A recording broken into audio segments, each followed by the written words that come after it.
ಎನ್ನ ನಡೆಯೊಂದು ಪರಿ, ಎನ್ನ ನುಡಿಯೊಂದು ಪರಿ, ಎನ್ನೊಳಗೇನೂ ಶುದ್ಧವಿಲ್ಲ ನೋಡಯ್ಯ. ನುಡಿಗೆ ತಕ್ಕ ನಡೆಯ ಕಂಡಡೆ, ಕೂಡಲ ಸಂಗಮ ದೇವನೊಳಗಿಪ್ಪನಯ್ಯ.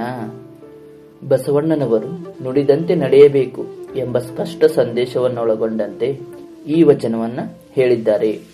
ಇಲ್ಲಿ ಎನ್ನ ನಡೆಯೊಂದು ಪರಿ, ಎನ್ನ ನುಡಿಯೊಂದು ಪರಿ ಎಂದರೆ, ನಡೆ ಎಂದರೆ ನಡೆದುಕೊಳ್ಳುವ ರೀತಿ, ಮಾಡುವ ವರ್ತನೆ ಅಥವಾ ಅನುಸರಿಸುವ ವಿಧಾನ, ನಡವಳಿಕೆ, ಹಾಗೂ ನುಡಿ ಎಂದರೆ ಮಾತು ಅಥವಾ ಹೇಳುವುದು ಎಂದರ್ಥ ಬರುತ್ತದೆ.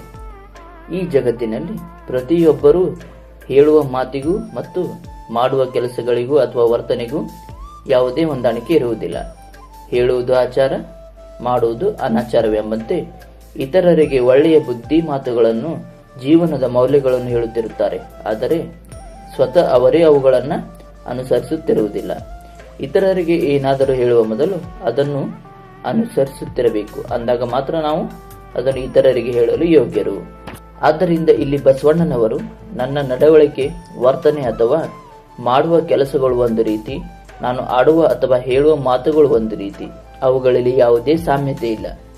ಎನ್ನೊಳಗೆ ಏನೂ ಶುದ್ಧವಿಲ್ಲ ಅಂದರೆ ನನ್ನ ಮನದಲ್ಲಿ ಮಾಡುವ ವಿಚಾರಗಳು, ಮಾಡುವ ಚಿಂತನೆ ಹಾಗೂ ಆಲೋಚನೆಗಳಿಗೆ ಕೆಟ್ಟ ವಿಚಾರಗಳು ಸೇರಿಕೊಂಡು ಮನಸ್ಸು ಗೊಂದಲ ಅಥವಾ ಕಳವಳಕ್ಕೆ ಗುರಿಯಾಗಿದೆ. ಯಾವುದೇ ಒಳ್ಳೆಯ ಅಂದರೆ ಶುದ್ಧವಾದ ವಿಚಾರಧಾರೆಗಳು ಮಾತ್ರ ಮೂಡುತ್ತಿಲ್ಲ ಎಂದು ಹೇಳುತ್ತಾರೆ. ಮನುಷ್ಯನ ಮನಸ್ಸು ಚಂಚಲ, ಆದ್ದರಿಂದ ಕೆಟ್ಟ ವಿಚಾರಗಳಿಗೆ ಅತಿ ಹೆಚ್ಚು ಆಕರ್ಷಿತವಾಗುತ್ತದೆ ಎಂಬುದನ್ನು ಇಲ್ಲಿ ನಾವು ಸ್ಪಷ್ಟವಾಗಿ ತಿಳಿಯಬಹುದು.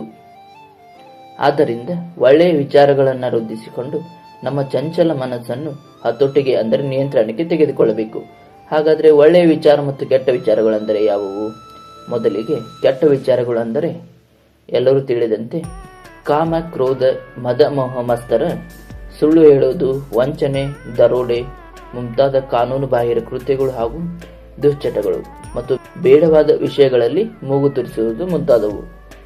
ಮತ್ತು ಒಳ್ಳೆಯ ವಿಚಾರಗಳು ಅಂದರೆ ಪ್ರೀತಿ, ಪ್ರೇಮ, ಸ್ನೇಹ, ವಿಶ್ವಾಸ, ಸತ್ಯ, ಕರುಣೆ, ನಿಷ್ಠೆ, ಪ್ರಾಮಾಣಿಕತೆ, ಸ್ವಾಮಿಭಾವನೆ, ಸಮಭಾವನೆ, ಸ್ನೇಹಪರ ವ್ಯಕ್ತಿತ್ವ, ಒಳ್ಳೆಯ ಅಭ್ಯಾಸಗಳು, ಇತರರಿಗೆ ಸಹಾಯ ಹಸ್ತ ಚಾಚುವುದು ಮುಂತಾದವು.